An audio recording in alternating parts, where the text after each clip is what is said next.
Discover what it takes to master equine hoof care and professional expertise. Goes all the way up the leg. And it's not just farriers. And it's not just farriers. There are veterinarians that specialize in equine podiatry and hoof care. And so we could all be in there. There are people who work a lot of steel like I do. There are people who use, some of these polished shoes and some of these other materials that glue. And there are people out there that take care of do a wonderful job of taking care of the barefoot horses and keep them happy. The ones that can fall in that and live good lives that way.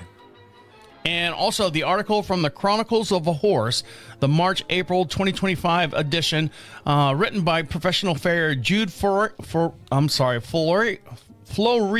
Mm-hmm. It's kind of all right, I'll go with that.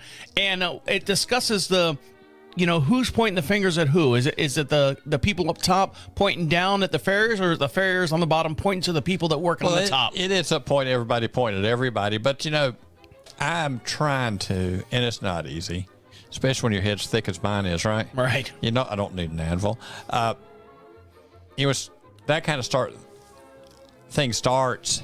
It's time to back up and take a look at ourselves and point a finger to ourselves for a while. Well, you know what they say.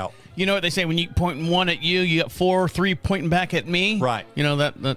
Anyways. And am I where I'm supposed to be? Am I understanding this right? If not, let's phone a friend and see if they'll tell me I'm being an idiot, and then go do a little research and make sure I'm not missing something.